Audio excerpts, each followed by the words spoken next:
Olá, que Deus abençoe a todos. Estamos mais uma vez aqui para continuar o nosso estudo das crenças fundamentais da Igreja Adventista do Sétimo Dia, tal como expressas na Bíblia Sagrada, e nós vamos hoje para a quarta crença fundamental, sobre a pessoa do Filho, Jesus Cristo. Antes, porém, de abrirmos a Bíblia Sagrada, vamos então dirigir uma oração ao nosso Deus brevemente. Querido Deus, amado Pai, te agradecemos pela sua proteção, pelo seu cuidado conosco, pelas bênçãos que o Senhor tem derramado sobre nossas vidas.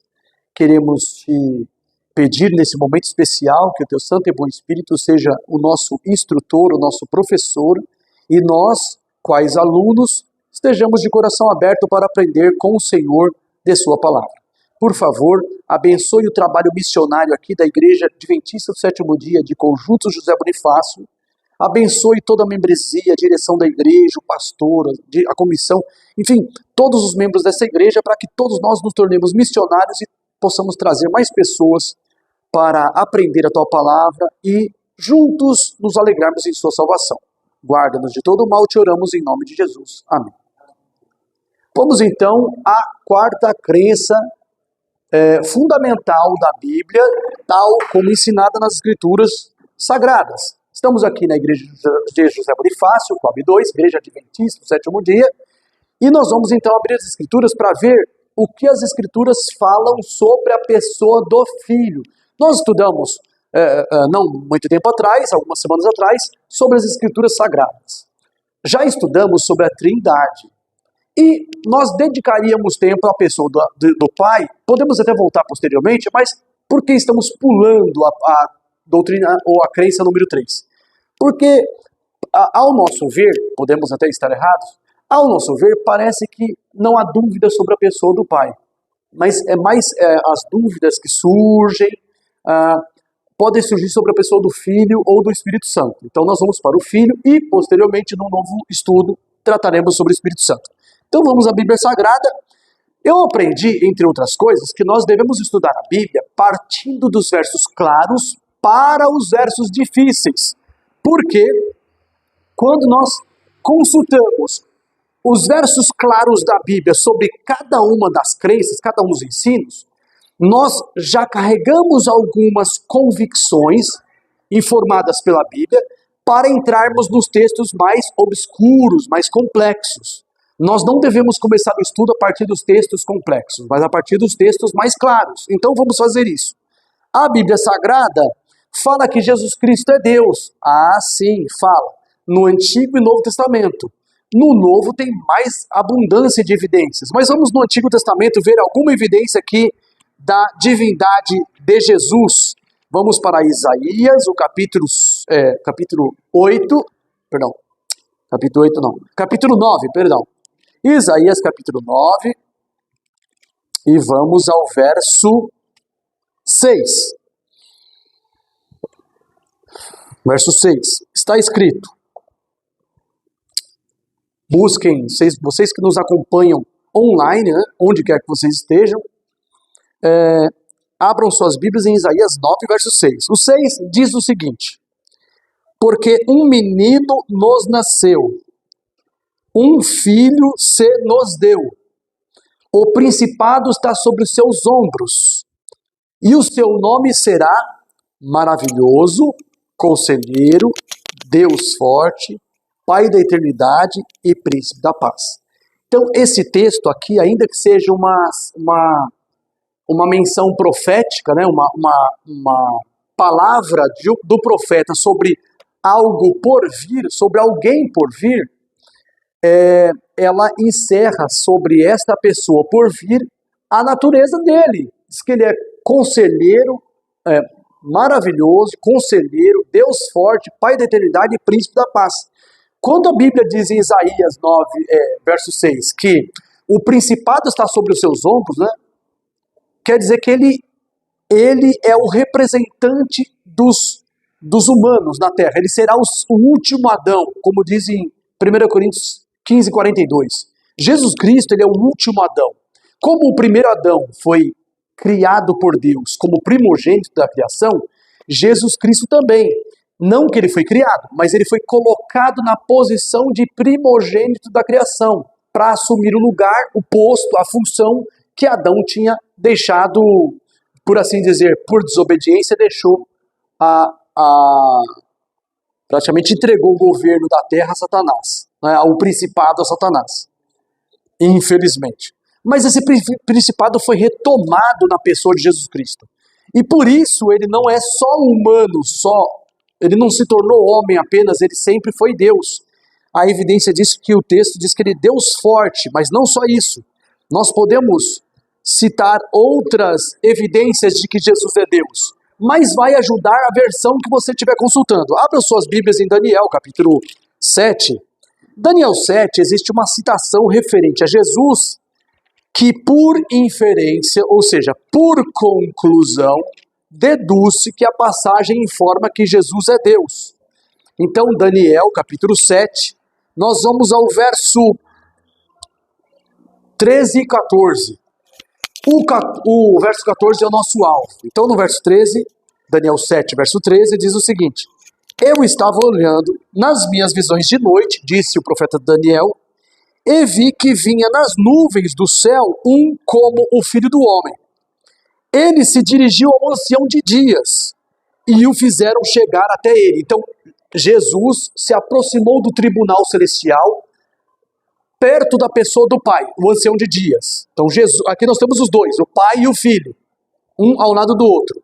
E aí o verso 14 diz assim: Foi-lhe dado o domínio, no caso, foi dado a Jesus o domínio, o rei, a honra, o reino, todos os povos, nações e línguas o adoraram. A minha versão é a versão João Ferreira de Almeida, edição contemporânea, Bíblia de Auxílios Exaustivos Thompson. Mas quem não tiver essa, consultando na Bíblia, aliás, a gente tem que ver a questão do uso da versão, né? Me lembra isso. Quem não tiver, você pode consultar na Bíblia, a revista atualizada, como diz na de vocês. A de vocês diz como aí? A sua é a missionária? Então vai lá, lê a sua, no verso 14, desculpa. Isso. Vai lá, verso 14. Foi-lhe dado domínio e glória, e o reino, para que os povos, nações e homens de todas as línguas o servissem. O seu domínio é domínio eterno, que não passará, e o seu reino jamais será destruído. Amém. Mais outra versão, uma versão diferente. Para mim diz assim, adoraram. A versão atualizada diz, como chama? Para que o servissem. Alguma diz diferente aí, que servissem? Ou todas diz servissem? Igualzinho a dele, né? Certo, mas alguém, a sua também? E a sua também? Obedecessem, servissem, ótimo. A minha diz adorassem. Então, essa é uma evidência indireta de que poderia ser usado de que ele é Deus. Tem várias evidências indiretas. Por exemplo, de que adoraram Jesus. Mateus 2, isso é rápido, tá? Só uma metralhada rapidinho para você ter uma ideia de que tem muita evidência nesse sentido, com comprovação. Qualquer versão que você consultar vai dar isso. Talvez exceto a versão Escrituras Sagradas, tradução Novo Mundo, das Testemunhas de Jeová. Mas excetuando essa, todas vão confirmar o que eu estou falando aqui agora. Mateus 2:2, 8:2, 14:33, 15:25, 20:20, Mateus 28, verso 9, verso 17, Evangelho de João, capítulo 9, verso 35 a 38, você pode consultar, parar o vídeo e consultar uma por uma que está aí. João 9, verso 35 a 38, Filipenses 4, verso, acho que de 9 a 11, fala que para que todo o joelho se dobre e confesse que Jesus Cristo é o Senhor, todos no céu e na terra adorem. Tem Apocalipse 5, verso 11 a 14 também, essa é certeza. Eu estou passando por alto as evidências indiretas de que Jesus é Deus, porque ele é adorado no céu e na terra, por anjos e os homens aqui na terra. Jesus é adorado. Essa evidência é uma evidência forte de que ele é Deus. Caso não fosse, a adoração do Filho implicaria na quebra do primeiro mandamento. Não terás outros deuses diante de mim. Se Jesus é adorado, logo ele deve ser Deus, deve ser membro da divindade, para que a adoração seja tolerada pelo Pai e todos estejam adorando ele. Mas vamos seguir adiante nas evidências do Novo Testamento sobre a divindade de Jesus. Quem ele é? Jesus, ele é Deus. Só um instante, só um instante. Vamos para João capítulo 1, verso 1.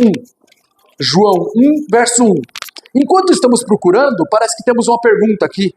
Mateus, quer expressar a pergunta? Sim. Ô Samuel, voltando aqui em Daniel 7,14, como que a gente entende, na minha tradução tá assim, tá o 14, e foi-lhe dado domínio e glória e um reino. Porque pode parecer a impressão, dependendo da sua leitura, é que ele não tinha esse domínio, ele não tinha esse reino. Exatamente. Em algum momento foi dado a ele. Excelente, Mas como excelente. entender essa conjuntura? Tem a ver com ele desceu para a terra e aí ele estava... Ou ele não tinha o reino, não tinha a honra, não tinha a glória e ele acabou recebendo. Como entender? Isso é interessante, Ou porque... ver depois. Excelente pergunta. Eu vou fugir do tema que eu pedi para vocês abrirem, tá? João capítulo 1. E só em virtude da pergunta do Mateus eu vou buscar a resposta, tudo bem? Está registrado no vídeo. Os que estiverem aqui vão continuar na passagem de João, mas vão consultar em casa aquilo que eu passar aqui. Quem quiser anotar, pode anotar agora. Mas não precisa abrir o texto lá, tá? Eu vou abrir o texto aqui em Apocalipse capítulo 5. Lá, não é só o filho que recebe honra, glória, né? O pai também recebe. Significa que o pai não tem? Quando diz que o filho recebeu honra, glória e domínio, ou reino, não implica que ele não tinha, mas é a atribuição que a criatura faz adorando ele, né? Que a honra seja tua, Senhor, que a glória seja tua. Faz parte da adoração, a exaltação do Deus a quem servimos. No caso, Jesus. O Pai também, em Apocalipse capítulo 5, vamos lá, é um dos textos que implicam a divindade de Jesus, porque ele é adorado, né? Mas não só Jesus é adorado em Apocalipse 5, o Pai também. Então vejamos aqui o Pai recebendo glória. Isso só para a gente deixar claro que quando alguém atribui glória a Deus, fala assim, Senhor, eu te dou glória, eu te louvo, não é porque eu tenho ele não. Né? Nós estamos exaltando o que ele é e o que ele fez por nós, e por isso nós louvamos, nós exaltamos ele, nós elogiamos ele. O elogio talvez seja uma palavra bem próxima do nosso cotidiano para entender que essa adoração tem que ver com recitar as maravilhas que ele é, que ele fez, né? E como ele é maravilhoso, o seu caráter, com a sua bondade, o seu perdão, etc. Então, capítulo 5 de Apocalipse, para irmos direto ao ponto, verso 11 diz assim, proclamando com grande voz, quem? Milhões de milhões, miríades de miríades, diz o verso 11, né? Verso 12 diz assim, proclamando com grande voz, a quem? Digno é o Cordeiro que foi morto de receber poder, riqueza, sabedoria, força, honra, glória e louvor. Mas no verso 13, vai falar que o Pai recebe também. Olha o que diz aqui, ó. Então ouvi a toda criatura que está no céu e na terra e debaixo da terra e no mar e todas as coisas que neles há dizerem. Note bem a expressão agora. Ao que está sentado sobre o trono e ao Cordeiro, ou seja, ao Pai e ao Filho, diz, seja o louvor, a honra, a glória, o poder para todo sempre. Então você percebe que o Pai recebe honra e glória das criaturas?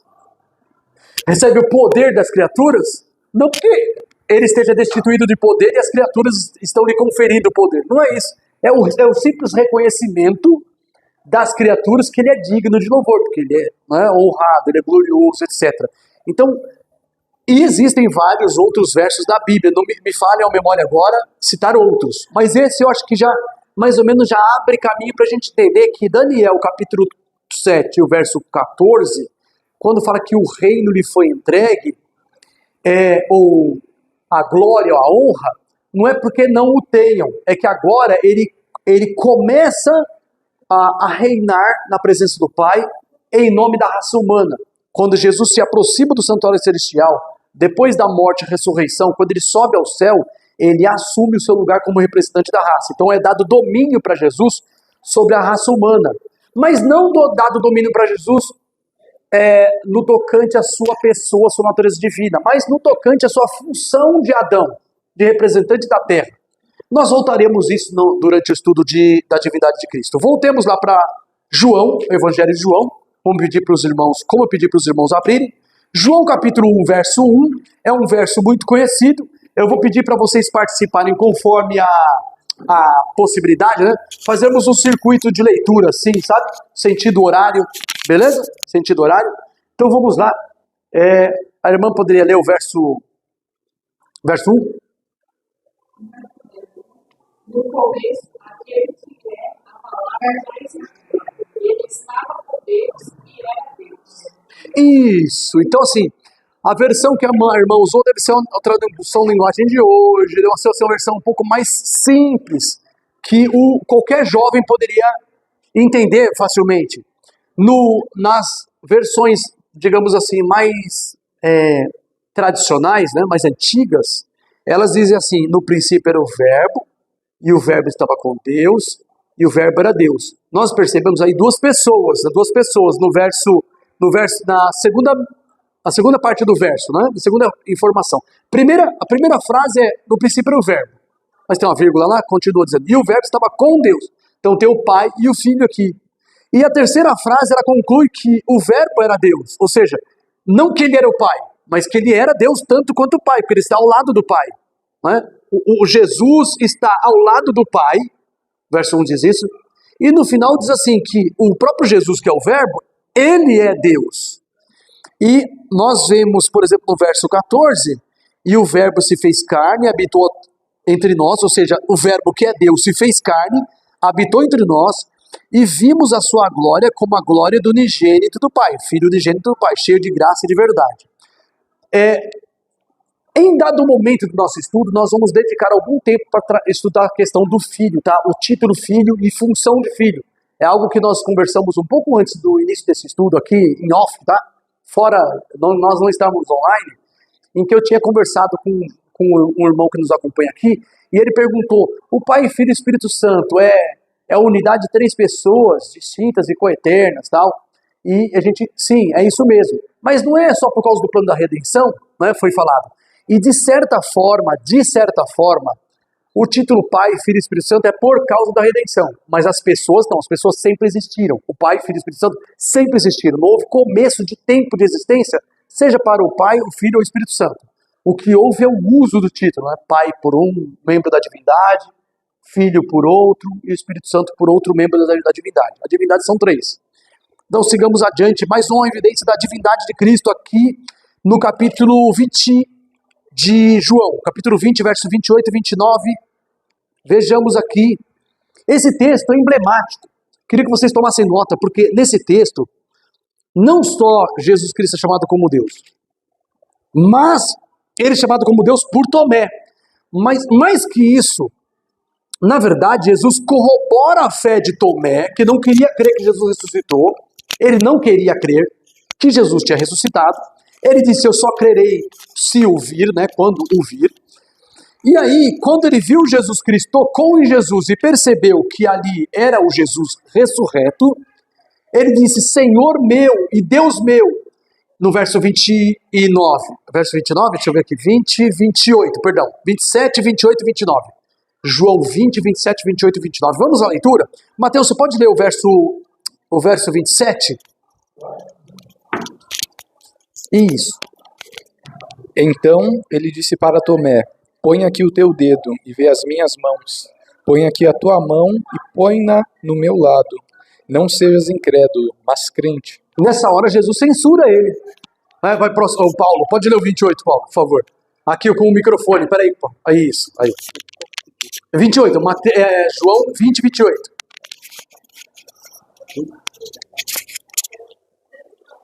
João 20, verso 28 é o que nós vamos ler agora, tudo bem? Se você não encontrou, perdão, busque aí, João 20, 28. Pode ser, irmã Luzia, tá com o texto, irmã Luzia? Pode ser. Então Tomé exclamou, Senhor e meu Deus. Meu Senhor, chamando Jesus, né? Meu Senhor e meu Deus. O Tomé chamou Jesus de meu Senhor e meu Deus. E o que Jesus fala em resposta? Agora pode ser o Paulo, verso 29. Disse-lhe Jesus, porque me viste, crestes. Bem-aventurados que não viram e creram. Aí, é interessante, Jesus teve uma excelente oportunidade para corrigir Tomé. Vamos lá, Tomé chamou Jesus de meu Senhor e meu Deus. Jesus podia falar assim, bom, Senhor, tá, eu sou Senhor, mas Deus é o Pai. Ele podia falar assim, né, Deus é o Pai. Ele podia falar assim, eu quero que você creia, mas assim, corretamente, eu não sou Deus, né? Deus é o Pai, eu sou só o Filho. Não, ele não fez isso. Ele falou assim, você creu que eu sou o Senhor e Deus porque você viu, porque me viste e creste.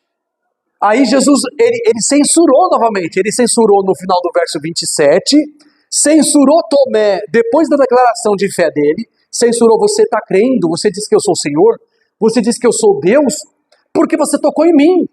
Mas ele fala assim, bem-aventurados que não viram e creram. Em outras palavras, nós não vimos Jesus pessoalmente, né?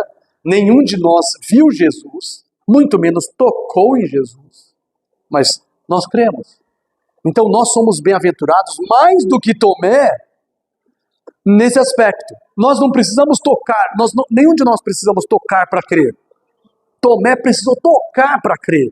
A falta de fé aqui dele, ela deve ser um alerta para nós. Nós não devemos ser duros de coração para crer em tudo que os profetas disseram sobre Jesus. Então Jesus é Deus.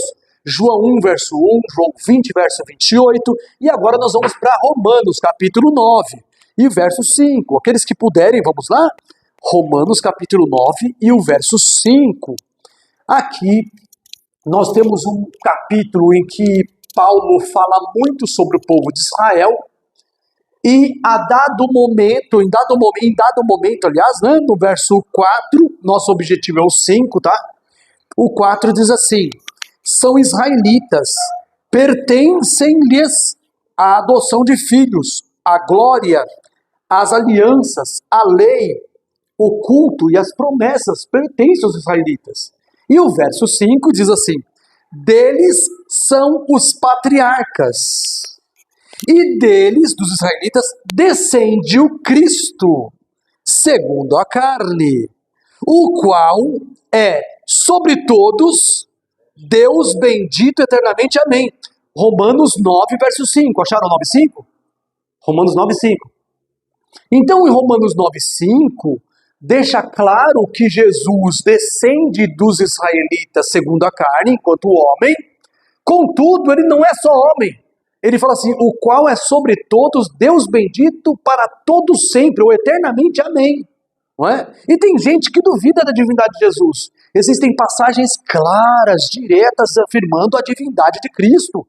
No Novo Testamento, não é uma invenção católica, não é uma invenção da Igreja Adventista do Sétimo Dia. Crer que Jesus é Deus não é invenção da Igreja Batista. Crer que Jesus é Deus é a clara declaração da Bíblia Sagrada.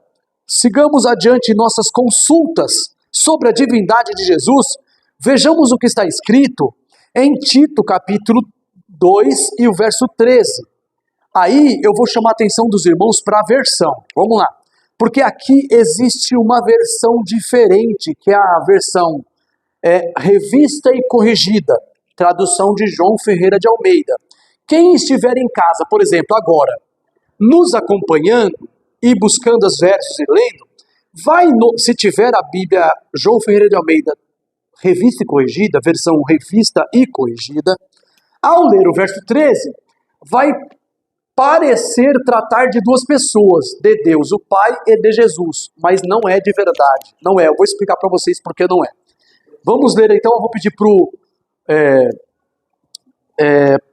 desculpa, o Cosme, pedir pro Cosme ler aqui, fugiu a memória agora, Cosme. O nosso irmão Cosme vai ler então agora o verso 14 de Tito 2. Vamos lá, Cosme. Que na minha versão fala assim, o qual a si mesmo se deu por nós, a fim de remir-nos de toda iniquidade e purificar para si mesmo um povo exclusivamente seu, zeloso de boas obras. Você pode ler o verso anterior, verso 13? Aguardando a bendita esperança e a manifestação da glória do nosso grande Deus e Salvador, Cristo Jesus. Isso, olha esse verso, o final do verso 13 diz assim, que nós estamos aguardando a bem-aventurada esperança e a manifestação de nosso grande Deus e Salvador Jesus Cristo. O verso diz que ele é grande Deus e Salvador. Aqui, irmãos, é assim, aqui são as qualidades de Jesus, né? As qualidades, ele é grande Deus e Salvador. E outra coisa, alguém poderia dizer assim, né? Mas a minha versão, revista corrigida, fala da glória do nosso Deus e da glória do nosso Senhor Jesus Cristo, como se fosse referido a duas pessoas. Você tem aí? Lê essa daí. É a versão corrigida e fiel que ele tem. Vai lá. Pode ler o 13. Aguardando a bem-aventurada esperança e o aparecimento da glória do grande Deus e nosso Senhor Jesus Cristo. Esse finalzinho pode dar a impressão de estar se referindo a duas pessoas, mas existe uma chavezinha aí para você entender que são qualidades da pessoa que vem, Jesus. Quando fala da manifestação, do aparecimento, né, da bem-aventurada esperança, está falando da segunda vinda. Então, Paulo está escrevendo a Tito falando da segunda vinda, dessa esperança. Só que esse aparecimento, a palavra é epifaneia. Acho que é isso, epifaneia. E essa palavra epifaneia, que é aparecimento, manifestação, ela é uma palavra usada várias vezes no Novo Testamento, mas nunca refere-se ao Pai. Sempre é de Jesus. A referência a Jesus. Ela nunca é usada, essa palavra, para referir-se ao Pai. Sempre a Jesus. No contexto da divindade, quando a palavra epifaneia é dita, nunca é uma referência ao Pai, mas a Jesus. Isso indica, é mais um motivo para crer que em Tito 2, verso 13, grande Deus e Salvador são propriedades ou qualidades de Jesus, é aquilo que ele é, grande Deus, Salvador, Cristo Jesus. Mais outro verso aí, informando a divindade de Cristo. Nós podemos ir para Filipenses, ou melhor, Filipenses capítulo 2, nós vamos ao verso 5 e 6. O 6 já basta, mas poderíamos ir até o 8, porque nos ajudaria a resolver vários problemas antes de chegar neles. A gente já prepara todo o nosso coração para a gente... Perdão, toquei no microfone aqui errado. É falta de hábito. Prepara o nosso coração para quando a gente entrar em polêmica sobre a pessoa de Jesus, a função dele como filho. Mas vamos lá. Filipenses, acharam? Filipenses capítulo 2, verso 5, 6, 7 e 8. Nosso alvo é o 6, tá? Eu vou me delongar nos versos que estão em torno para vocês entenderem como Jesus aparece numa posição inferior, porque ele se colocou nessa função inferior ao Pai. Vejamos lá. Capítulo 2, verso 5. Você poderia ler, irmã? Irmã Raquel, por favor. Tendo em vós o mesmo sentimento que houve também em Cristo Jesus. Isso. Ele está dizendo assim, ó, assim como Jesus foi, nós devemos procurar ser também. Como é o nome do irmão mesmo? Você poderia ler para a gente? Verso 6. Pois ele, substituindo em forma de Deus, não julgou como usurpação o seu igual a Deus. Vamos dar uma paradinha para a gente pensar aqui esse verso. Ele diz assim, acerca de Cristo, né? Verso 6, que subsistindo, ou seja, existindo como Deus, subsistindo em forma de Deus, ou seja, forma aqui vem de morfe, né? Quer dizer, toda a substância divina estava nele. Tudo, por exemplo, que Deus é, o Pai, Jesus é. Sabe, ele diz assim, subsistindo em forma de Deus, não teve por usurpação ou ser igual a ele. Olha, igual, não menos, igual. Mas o que ele fez em seguida? Vejamos lá, irmã Luzia, verso 7. Pera só um instantinho, irmã Luzia. Desculpa. Haja a manobra do Lucas. Pelo contrário, ele abriu mão de tudo o que era seu e tomou a natureza de servo, tornando-se assim igual aos seres humanos e vivendo a vida comum de um ser humano. Ele tomou a forma de servo. Subsistindo como Deus, ele assumiu a forma de servo. É por isso e por outras características do ministério de Jesus, enquanto na terra e como representante da humanidade, que fala que o pai é maior que eu, o filho não sabe o dia e a hora da vinda dele, somente nem os anjos, somente o pai. Essas expressões todas se explicam por esse verso. A maioria dessas expressões, porque o filho expressa a imagem da pessoa do pai, o filho é o primogênito da criação, Colossenses 1,15.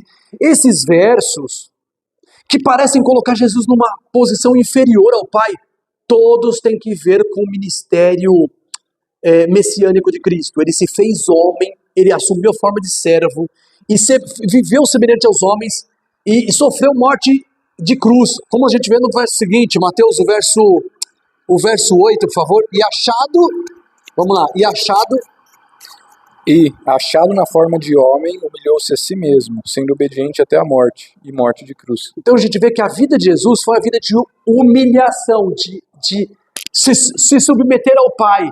E essa humilhação de Jesus fazia parte da sua missão salvadora, mas não de sua pessoa divina. Ele, enquanto Deus, ele sempre foi igual ao Pai, mas na sua missão ele se submeteu, se humilhou, assumiu forma de servo, e sendo obediente, ele se humilhou até a morte de cruz. Então a gente vê aqui todas as características que revelam versos que por hora nós não vamos entrar, mas quando a gente entrar, isso aqui vai lançar luz sobre nossos corações. Sigamos agora para outra passagem sobre a divindade de Jesus, que está lá em Hebreus capítulo 1 e verso 8. Hebreus 1, verso 8. Eu estou citando as passagens numa ordem crescente do começo para o fim da Bíblia, né? Nós citamos João, a gente citou Romanos, depois citamos Tito, não é? Agora Filipenses, Tito. Vamos para Hebreus agora, capítulo 1 e o verso 8. Isso é interessante porque vocês que nos acompanham, tanto aqui na igreja de José Bonifácio, como vocês que estão em casa, onde você estiver, quem sabe aí alguns estão só ouvindo, né, dirigindo o carro enquanto assistem o estudo. Interessante notar aqui que o próprio Pai chama Jesus de Deus. Isso se o Pai diz que é, quem vai dizer que não? Não é? Mas tem igrejas, tem denominações religiosas que se dizem cristãs, mas que não creem na divindade de Cristo. Então vamos, por favor, abram suas Bíblias em Hebreus 1, verso 8. Eu vou ler aqui enquanto nós não temos o suporte daqui do microfone. Vamos lá. Hebreus 1, 8. Mas do Filho, está escrito assim, mas do Filho diz, ó Deus, o Pai diz do Filho. O que o Pai diz do Filho? Ó Deus, o teu trono subsiste pelos séculos dos séculos. E cetro de equidade é o cetro do teu reino. O próprio Pai chama Jesus de Deus. Então, diante dessa afirmação, né, do Pai chamar Jesus de Deus, fica difícil para aqueles que não creem na divindade de Jesus. Fica complicado. Como você vai manter uma posição dessa quando o Pai fala que Jesus é Deus? É uma contradição. A gente precisa seguir a Bíblia. E a Bíblia continua nos informando a divindade de Jesus. Vamos lá para Pedro. 1 Pedro, capítulo 1. 1 Pedro, não é 1 Pedro, é 2 Pedro. 2 Pedro, capítulo 1 e o verso 1. Lá também nós vamos ver a informação do próprio apóstolo Pedro, dando conta de que Jesus, ele é Deus. Vejamos então o verso. A leitura parou em quem mesmo? Agora já passou aqui. Renato, Mateus, agora é o Paulo, né? Vai lá, Paulo, pode ser? Simão Pedro, servo e apóstolo de Jesus Cristo, aos que conosco obtiveram fé igualmente preciosa na justiça do nosso Deus e Salvador Jesus Cristo. Esse nosso Deus e Salvador são as qualidades dele, né? São essas qualidades de Jesus, que ele é Deus e Salvador Jesus Cristo. Nós temos fé igualmente preciosa na justiça do nosso Deus e Salvador Jesus Cristo. Não são duas pessoas aqui, são duas qualidades de uma pessoa só, que é Jesus, nosso Salvador. Vamos à última passagem sobre a divindade de Cristo, né? Passagem direta, aquelas assim, eu estou citando agora as passagens diretas, que falam direto que Cristo é Deus, assim, sem rodeio, sabe? Jesus é Deus, pronto, desse jeito, sabe? Então vamos para 1 João 5,20. 1 João 5,20. Aí a gente vai precisar usar aí a compreensão de pronome demonstrativo. Este, aquele, daquele, deste. Vai ser importante para a gente ver isso aqui agora. Vejamos isso. 1 João, capítulo 5, verso 20. Aqueles que puderem nos acompanhar. Primeira carta de João, pertinho do Apocalipse. Capítulo 5, e o verso 20, está escrito o seguinte. Agora, pode ler, Lucas, ou o Cosmo ler? Vai lá, Cosmo. Que na minha tradução fala assim: também sabemos que o Filho de Deus é vindo e nos tem dado entendimento para reconhecermos o verdadeiro. E estamos no verdadeiro em seu Filho, Jesus Cristo. Este é o verdadeiro Deus e a vida eterna. Exatamente. Então, quando ele fala assim, este é o verdadeiro Deus e a vida eterna, qual é a última pessoa antes do este? A última pessoa do verso, antes do este. Este é o verdadeiro Deus e a vida eterna. Antes do pronome demonstrativo este, qual é a última pessoa? Jesus. A penúltima seria o Pai. Mas como está falando este é o verdadeiro Deus, é um pronome demonstrativo de algo mais próximo, daquele que está mais próximo, junto a, não daquele que está distante. Se eu falar assim, por exemplo, nós temos na igreja de José Bonifácio, eu não sei quanto está o número de membros, mas vamos imaginar que a igreja de Bonifácio tem os 400 membros. Frequentes, assíduos, 400 membros. E a igreja de Bonifácio, desses 400 membros, tem um Lucas que mora pertinho do José Bonifácio e tem um irmão, Lucas, que mora lá em Cidade Tiradentes. Vem para cá porque tem familiaridade, gosta da igreja, tem amigos aqui e tal. Se eu falo este Lucas, eu estou me referindo ao mais próximo da igreja. Ou se eu falar aquele, é o que vem de longe, à distância. Ou mesmo se eu estivesse no púlpito da igreja de Bonifácio, se eu estivesse lá na frente, né? Se estivéssemos fazendo um estudo lá na frente com a igreja, num dia de culto, e aí eu tenho na plataforma, junto comigo, à frente da igreja, eu tenho um dos anciãos, que, por exemplo, pode ser, eu vou falar de um nome comum dos anciãos, tem um que é chamado Fábio, né? Fabiano, todo mundo chama ele de Fabão. E tem um Fábio da igreja, que ele está lá no meio da igreja, ou lá no fundo, no hall de entrada da igreja. Então tem dois Fabianos na minha presença, um do meu lado e outro lá longe. Eu não preciso falar falando o Fabiano daqui. Se eu falar este Fabiano, mesmo que eu não apontar para ele, na língua portuguesa, você sabe que eu estou me referindo àquele pertinho de mim. E não aquele Fabiano. Se eu falar aquele Fabiano, vocês vão saber que não é o ancião que está do meu lado, é o outro que está lá no fundo. Então o este, o aquele, indica que a pessoa que é verdadeiro Deus e vida eterna aqui é Jesus. Ele é o verdadeiro Deus e vida eterna. Por isso que é importante, note bem, agora eu vou fazer uma abordagem rápida, apologética. Apologética é a defesa da fé cristã. Apologética na teologia, né? Tem apologética em outras áreas, no direito e tal. Mas aqui apologética da doutrina adventista. Quando alguém é contra a divindade de Jesus, ele vai citar um exemplo. Ó. Agora vocês podem buscar comigo, tá bom? Evangelho de João, capítulo 17, verso 3. Uma das passagens citadas contra a divindade de Jesus é João 17,3. Por quê? Alguém vai dizer assim, mas em João 17,3 não deprecia a pessoa de Jesus. Realmente, João 17,3, como também a Bíblia todinha, não deprecia a pessoa de Jesus. Mas João 17,3 fala que o verdadeiro Deus e a vida eterna é o Pai. É o Pai. E não o Filho. Aí você fala assim, se João, o discípulo que escreveu o Apocalipse, o Evangelho e as cartas, ele fala em João 17, o verso 3, que a vida eterna é que te conheçam a ti, o único Deus verdadeiro, e a Jesus Cristo a quem enviaste, então significa que o Deus verdadeiro é o Pai. E Jesus é um enviado. Mas ele não é o Deus verdadeiro. Aí você pergunta, agora eu estudo agora para você pegar as chaves para você desatar o nó que o nosso inimigo faz. Nosso inimigo vai usar João 17,3. Aqui fala que o verdadeiro eterno é conhecer o Pai como Deus verdadeiro. E a Jesus a quem enviaste. Aí imediatamente você fala do quê? Você fala para o seu opositor, né? A pessoa que está dialogando contigo, contra a nossa fé.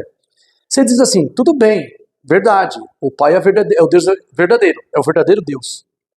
Aí você fala para ele, mas João escreveu só o Evangelho ou escreveu mais algum texto?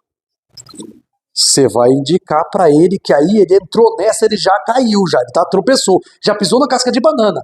Nessa hora ele vai estar com um pé na casca de banana e outro na cova, entendeu? Ele vai escorregar e cair lá dentro. Por quê? Porque quando ele fala assim, não, João escreveu só João, é isso? Ele vai falar assim, não, João escreveu Apocalipse. Ele diz, o que mais? Ele vai falar, primeira, segunda, terceira carta. Mas aí você vai perguntar assim, mas é certeza? Você acredita que ele escreveu a primeira carta?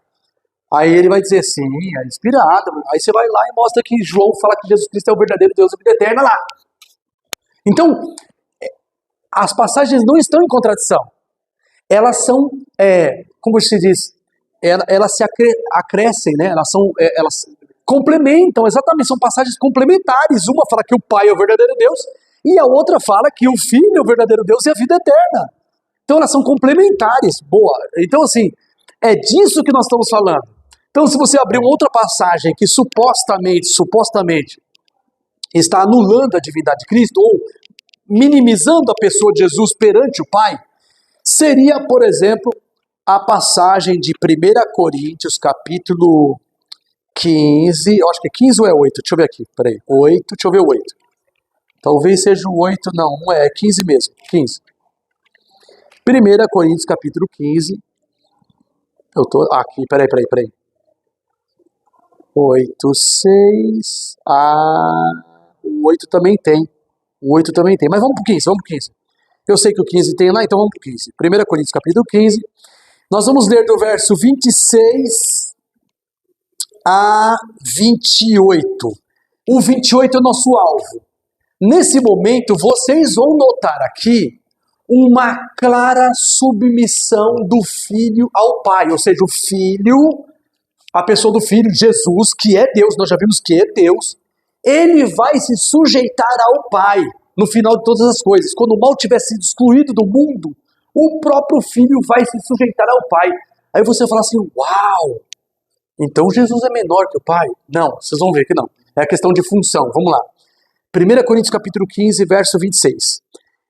Eu vou ler aqui, tá, para facilitar para todo mundo. Diz assim, ora, o último inimigo que há de ser destruído é a morte. O último inimigo. Verso 27. Pois todas as coisas sujeitou debaixo dos seus pés.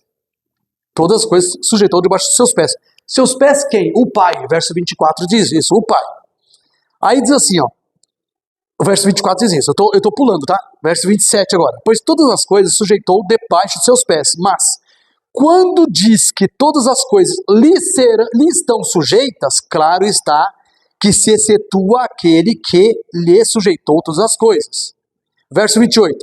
E quando todas as coisas lhe estiverem sujeitas, quando todas as coisas estiverem sujeitas a ele, então também o mesmo Filho se sujeitará àquele que todas as coisas lhe sujeitou, para que Deus seja tudo em todos. Não coloca Jesus debaixo do Pai? Quando tudo for sujeito ao Filho, uma hora o Filho mesmo vai se sujeitar ao Pai, vai se submeter a Ele. Aí você fala assim, peraí, mas se Ele é Deus, por que está se sujeitando? É funcional, é de função. Eu vou exemplificar isso. Aqui na Bíblia mesmo, abra sua Bíblia em 1 Coríntios 11. A gente vai usar um exemplo da própria Bíblia para esclarecer isso. A sujeição do Filho ao Pai. A sujeição aqui, irmãos, não é devido à natureza do Filho ser inferior ao do Pai, porque não é. Ele não é tão divino como o outro, é tão Deus como o outro. Se deve à função que Jesus ocupa, como a função da mulher no casamento. Note bem, olha o que diz em 1 Coríntios capítulo 11. Diz assim, verso 2 e 3. Eu vos louvo, irmãos, pois em tudo vós vos lembrais de mim, e retendes os preceitos como vos entreguei. Do jeito que eu ensinei vocês retêm, né, as práticas cristãs como eu ensinei para vocês. Verso 3. Mas quero que saibais que Cristo é o cabeça de quem? Viram aí? Cristo é o cabeça de quem? Todo homem, né? E o homem é a cabeça de quem? Da mulher. E Deus é o cabeça de quem? Você percebeu? Note bem, como que a gente vai entender essa divindade? Vamos baixar aqui embaixo para a gente ter o primeiro casal. O primeiro casal, a Bíblia diz em Gênesis 1, verso 27. Então façamos o homem conforme a nossa imagem, conforme a nossa semelhança, e domine ele sobre os peixes do mar, sobre as aves do céu, os animais do campo, que se multipliquem, etc. Verso 27 diz assim. 26. O 27 diz assim. Assim Deus criou o homem, a sua imagem, a imagem de Deus o criou. Macho e fêmea os criou. Aí você pergunta, não era macho e fêmea? Homem ou mulher? Então os dois têm a mesma origem, não tem? Criação de Deus. O homem e a mulher são igualmente humanos, não são? Um não é tão humano quanto o outro é humano. Só que a mulher tem uma função diferente da do homem. O homem é o cabeça da mulher. Mas isso não trata da natureza do casal. Trata da função homem e mulher. Assim também na divindade. Se você vai para a divindade, a natureza humana, a natureza divina de Cristo é igual à natureza divina do Pai. Só que a função do Filho é inferior à função do Pai. É funcional. A hierarquia na divindade, em outras palavras, é uma hierarquia de funções, não é de natureza. Ou seja, o homem, por ser cabeça da mulher, o homem não é mais que ela. É uma função. Entendeu? A mulher, por estar sujeita ao homem nessa relação funcional, não significa que ela é menos que o homem. É uma função que Deus deu à mulher que não deu ao homem. Então a função do filho e do pai no céu, se é uma função hierárquica, trata-se apenas de uma hierarquia funcional. Não é uma hierarquia, não é uma escala de poderes ontológica, ser do ser, porque o ser do filho é inferior ao pai. Não é isso, é a função, é funcional. Isso significa que esclarece um monte de frases da Bíblia, que fala, o pai é maior que eu. Vamos lá para João capítulo 14, 28. O pai é maior que eu. Vamos lá ver esse verso. João capítulo 14, verso 28, fala justamente isso. Jesus faz essa afirmação, o pai é maior que eu. Isso é funcional, não é quanto ao ser. Não é que o ser do pai é maior que Jesus. É a função do pai, o pai, enquanto nessa função ele é maior que eu. É funcional, não é ontológico. Ontos no grego achando que é ser. Ontos, ser. Ontologia é a área de pesquisa, de investigação que estuda o ser das coisas. O ser por exemplo, do vegetal, o ser do mineral, o ser dos animais, o ser.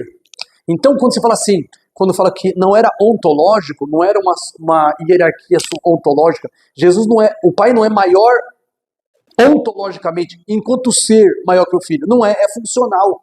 Então, João 14, 28 diz assim, ouvistes o que vos disse, vou e voltarei para vós.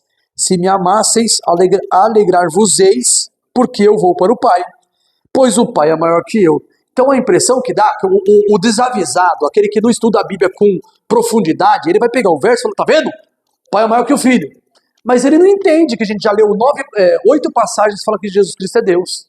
João 1, 20, 28, Romanos 9, 5, estudamos Filipenses 2, 6, fala que ele é igual a Deus, né, que ele subsiste em forma de Deus. Não é? A gente viu isso. Nós vimos Hebreus 1, 8, vimos 2 Pedro 1, 2, vimos 1 João 5, 20, vimos várias passagens falando que Cristo é Deus. Aí você encontra uma dessas e fala, pronto, acabou. Jesus é melhor que o Pai. Entendeu? Não é por aí. Você tem que estudar a Bíblia dentro do seu contexto, que ela informa. Por exemplo, então, entendido aqui, não se trata de Pai é maior que eu, no sentido do ser do Pai ser maior que Cristo, mas da função, a função que ele ocupa é maior. Essa é a ideia. O Pai, naturalmente o Pai tem uma função superior ao do Filho, tem ou não tem? Na realidade aqui, no dia a dia, né? O Pai tem uma função de direção em relação ao Filho. E essa diferença, essa posição hierárquica do Pai sobre o Filho aqui na Terra, é semelhante à função dos membros da Trindade, Pai, Filho e Espírito Santo, assim por diante, né? Mas não é ontológico, ou seja, o Espírito Santo é tão Deus quanto o Filho, é tão Deus quanto o Pai. E tem 3 pessoas lá. Aí, a gente já viu isso no segundo estudo, né? Vamos adiante, outra passagem então aqui, falando sobre essa questão de Jesus, textos difíceis, tá? Para encontrar saída para os textos difíceis. Vamos, por exemplo, para Colossenses capítulo 1 e o verso 15. Colossenses é maravilhoso, porque ele permite que a gente faça uma análise boa dessas questões de função, e de a natureza de Cristo, de como ele é poderoso, ele é o criador de todas as coisas que existem no universo. Cristo é o criador de todas as coisas. Mas ele aparece como primogênito, como imagem do Deus invisível. Vejamos isso em Colossenses 1,15. Olha o que diz aí. E depois primogênitos, né? Colossenses 1,15. A leitura, deixa eu ver, vou ler eu mesmo aqui, para não dar trabalho pro Lucas, o Lucas fica tadinho. Peraí, deixa eu ver aqui. Peraí. Não, eu levo. Leva para ela, para a irmã ali, para a irmã Raquel. Este é a imagem do Deus invisível, o primogênito de toda a criação. Pausa um pouquinho. Não, eu vou continuar para vocês perceberem que eu não preciso. O próprio texto vai indicando o caminho. Vai o esposo da irmã Raquel. Qual que é? Verso 16. Colossenses 1,16. Pois nele foram criadas todas as coisas nos céus e sobre a terra, as visíveis e as invisíveis, sejam tronos, sejam soberanias, quer principados, quer potestades. Não terminou, 16, não terminou. Potestades, depois? Tudo foi criado por meio dele e para ele. Olha que interessante que informa aqui. Tudo foi criado por quem? Por Jesus. Tudo foi criado por ele e para quem? Para ele também. Ele criou todas as coisas e todas as coisas existem para ele. Como que ele pode ser a um tempo criador de tudo e primogênito da criação? Você tem que entender aqui o seguinte, vamos lá. Como Adão foi criado como senhor do planeta Terra, porque Deus falou assim, dominará sobre os peixes do mar, lembra disso? As aves dos céus, animais do campo.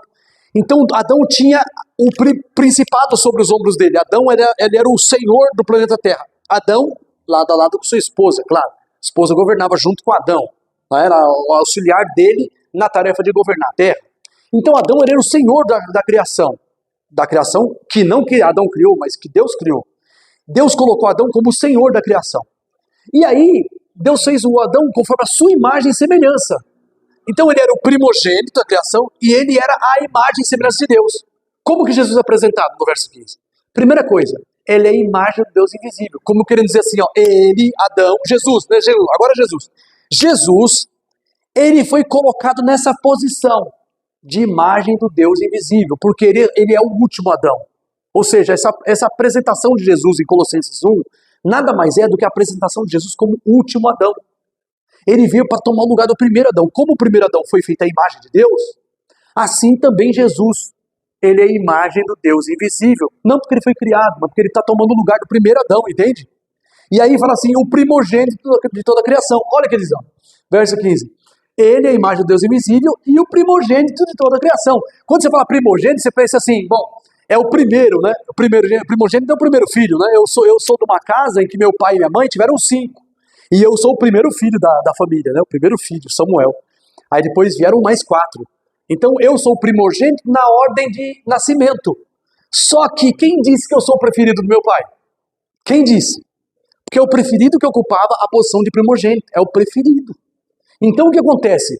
Vou dar um exemplo disso bíblico, tá? Pra gente voltar para Colossenses. Mas está claro que ele foi o criador aqui, né? Todas as coisas foram criadas por ele, para ele. Ele é antes de todas as coisas, né?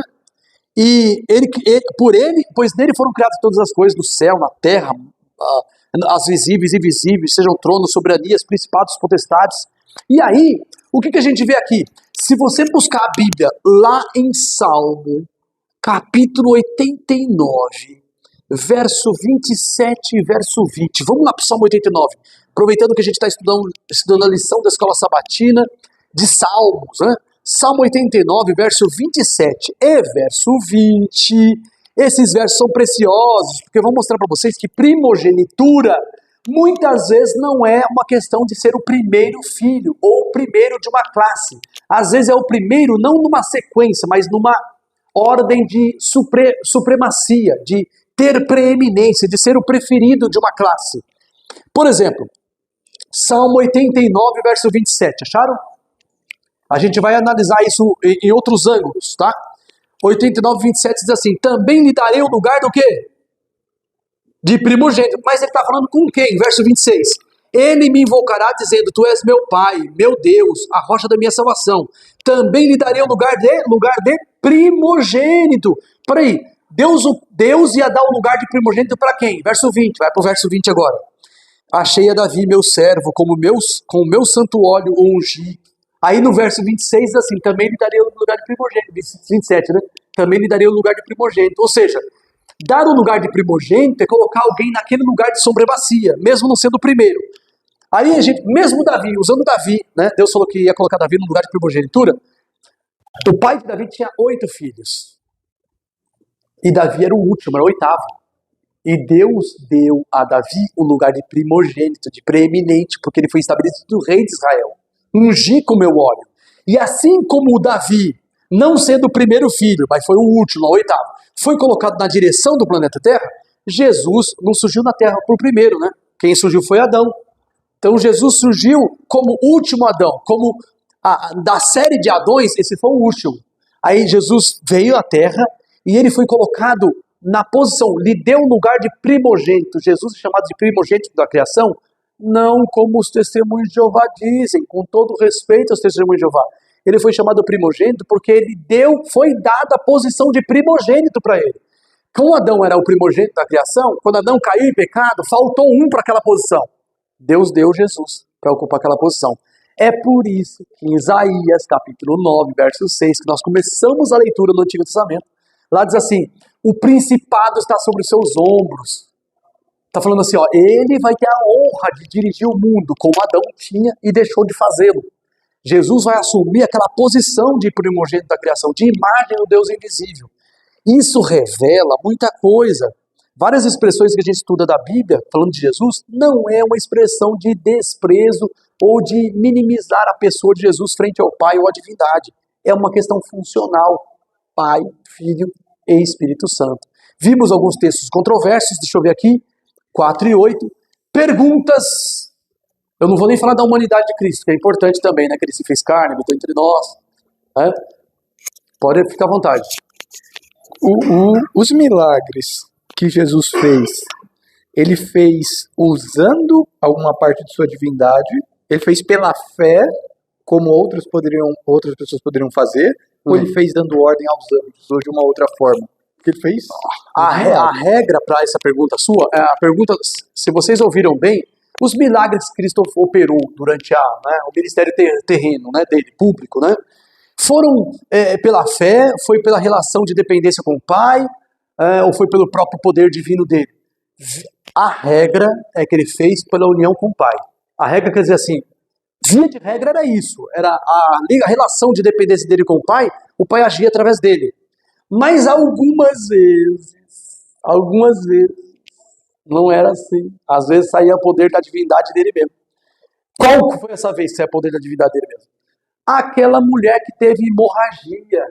Sabe a mulher que tinha hemorragia? 12 anos, que ela tinha fluxo de sangue e não parava nunca, 12 anos, ela tinha gastado a fortuna dela com os médicos e ninguém tinha curado. Aquela mulher, ela andava com muita vergonha, porque aquilo, né, que ele tem, né, um odor daquilo, né? E ela tinha vergonha. E ela mesmo com aquela vergonha toda, ela pensou, não posso continuar a viver assim. E esse homem, ele é poderoso, porque eu já vi relatos dele ressuscitar mortos, etc e tal. O que ela fez? Ela foi se empurrando no meio das pessoas, se aproximou de Jesus e tocou na veste dele. Jesus, ele não viu a mulher se aproximando. Ele estava no meio da multidão empurrando. Jesus parou e disse assim, quem foi que me tocou? Os discípulos, Senhor, mas o senhor está no meio da multidão, todo mundo está te empurrando, não tem... Não é como assim o senhor disse, quem foi que te tocou? Ele falou, saiu de mim poder. Não foi uma coisa assim, ó, eu vou curar você, eu quero ser limpo, igual ele fez com o leproso, eu quero ser limpo. Ele não fez isso com ela, eu quero, foi uma coisa passiva, ele estava andando, alguém tocou, saiu o poder de mim. Então, para onde foi? Para quem foi esse poder? Né? Foi para onde? Quem foi que teve fé? E ele viu que era ela. Então, assim, aí, nesse caso, no livro O Desejado de Todas as Nações, da nossa igreja, vai na mesma linha do que eu estou explicando para vocês. Saiu o poder da divindade dele. Entendeu? Eu estou dizendo isso indiretamente, porque não foi da vontade do filho. Ele não pensou assim, vou abençoar essa mulher. Ele está andando, de repente alguém toca, ele percebeu que saiu o poder dele, para quem saiu, né? Não foi, é verdade. Na minha compreensão, Jesus ele é 100% humano e 100% Deus. Exatamente. E é através do relacionamento dele com o Pai que as coisas aconteciam. Porque Exatamente. Ele não usufruiu do poder dele, então era na relação que ele tinha com o Pai que ele operava. Exatamente. Isso era importante porque, isso é fundamental ele estar mencionando isso, porque na relação de, digamos assim, a relação de Jesus com as tentações de Satanás, ele as vencia pela união com o Pai. Ele sempre dependia do Pai para poder vencer o mal. E isso é importantíssimo que ele está falando aqui agora. Mas nesse caso não se tratava de uma tentação, né? Ele estava andando no meio da multidão, se tratava de alguém que estava precisando muito de ajuda e que tinha fé nele para confiar e ter um milagre operado. E aconteceu. Né? Então é maravilhoso a gente ver isso. É evidências da genuína pessoa do nosso Salvador Jesus, como o Messias bíblico prometido, e também da sua divindade. Nós temos aí abundante evidência na Bíblia Sagrada. No próximo estudo, a gente vai aprofundar essa questão da divindade no estudo do Espírito Santo, porque quando a gente estuda o Espírito Santo como Deus, a gente vai estudar também a diferença entre o Espírito Santo e a pessoa do Filho e a pessoa do Pai. Ou seja, sem pretensão de voltar ao tema da Trindade, quando a gente voltar no próximo estudo para estudar sobre o Espírito Santo, a gente vai fortalecer ainda mais a convicção da Trindade. Vai ser legal. Vai ser bom para a gente também, né? Para nós aqui da igreja e aqueles que nos acompanham. Esperamos que todos tenham tido um bom momento de estudo aqui. Nós estamos acabando e gostaríamos de terminar com uma oração. Pode ser? Vamos orar? Vamos todos nos orar. Buscar o nosso Deus em oração. Maravilhoso Deus, amado Pai, te agradecemos por sua bondade, sua misericórdia, te agradecemos por sua companhia e direção. Nesses momentos que passamos aqui estudando sobre a pessoa de Jesus, em especial estudando a sua divindade.